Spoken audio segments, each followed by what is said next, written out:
Веќе трета година сум председател на Советот на општина Штип и со радост и гордост можам да кажам дека ги потпишувам одлуките кои што го подобруваат животот на нашите сограѓани, затоа што во изминатите 3 години, благодарение на проектите на градоначалникот и Советот кој што активно учествуваше во рамките на реализација на тие проекти, Штип веќе има друга физиономија, Штип станува град кој што е посакувано место за живење не само за штипјани, туку и за жителите и на околните градови. Проектот за јакнување на општинските совети фаза 2 на UNDP беше проект кој што дојде во вистинското време.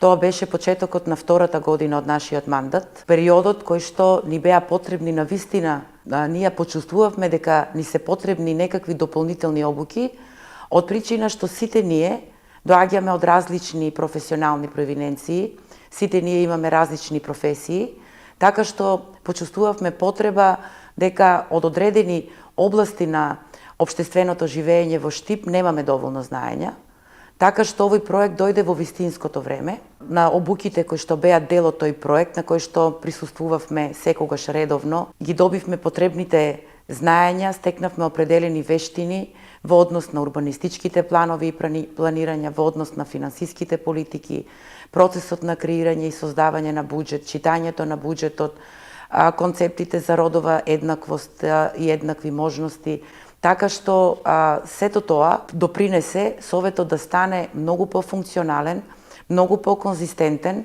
и со многу појасна слика за тоа што ние правиме, зошто го правиме и како треба да го правиме. Проектот исклучително високо влијаеше, пред се најпрво би кажала во однос на политиките на општина Штип за транспарентност кон граѓаните. Во денешниот 21 век, во денешните услови на начини на комуникација, секако дека транспарентноста не треба да биде предизвик, транспарентноста треба да биде нормална работа, затоа што општината секогаш треба да биде отворена за граѓаните, бидејќи таа е за граѓаните, не се граѓаните за општината, пред се тоа треба да го знаеме.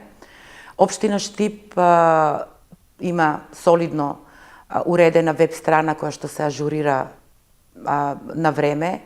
Во однос на Советот, секогаш пред одржување на Советот, на веб страната се поставува дневниот ред на Советот, за да можат граѓаните да се информираат за што тоа советниците ќе зборуваат.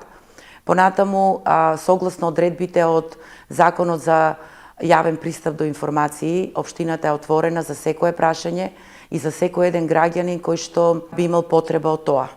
Крајната цел е создавање на свесни граѓани, добро информирани граѓани, свесни граѓани, а секој свесен и добро информиран граѓанин станува свесен дека може да биде активен чинител во функционирањето на општината, не само во насока на општината, туку и во насока на подобрување на условите за живот. Крајната цел ни е граѓанинот да стекне впечаток дека тој е чинител, важен, моќен, кој што може да биде во функција на креирање на општинските политики. Понатаму, транспарентноста е присутна со одржување на форумски сесии, кога ќе се јави потреба од одредена проблематика, одредено важно прашање кое што треба да се реши, а се однесува на подобрување на животот на граѓаните. Во однос на креирањето на буџетот, тоа е задолжително. Се одржуваат средби со граѓани, повеќе форумски сесии, буџетот е отворен пред нив, се собираат предлози, се слушаат граѓаните и врз основа на сето сондирано подоцна се креира буџетот за наредната календарска година. Општина Штип се разбира има солиден пристап кон креирањето на политиките за еднакви можности и родова еднаквост. Прво, во рамките на Советот имаме комисија за еднакви можности. Понатаму, во рамките на општината имаме координаторка за еднакви можности. Понатаму имаме интерсекторска група за креирање на локални политики и буџет за еднакви можности. Понатаму имаме, секоја година донесуваме годишна програма за еднакви можности, која што оди пред советниците и на крајот на календарската година секако извештај за реализираните активности.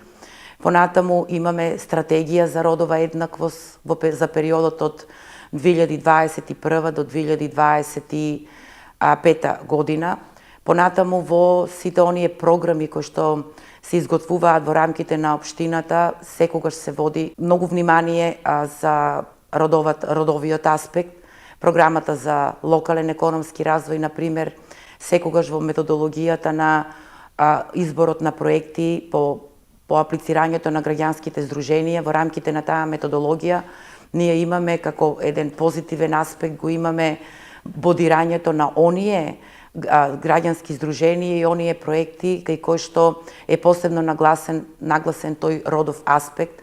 Понатаму во програмите за образование, би сакала да нагласам во програмата за спорт, секоја година се ставени во конкуренција женски клубови и веќе од неодамна избираме жена спортист на годината.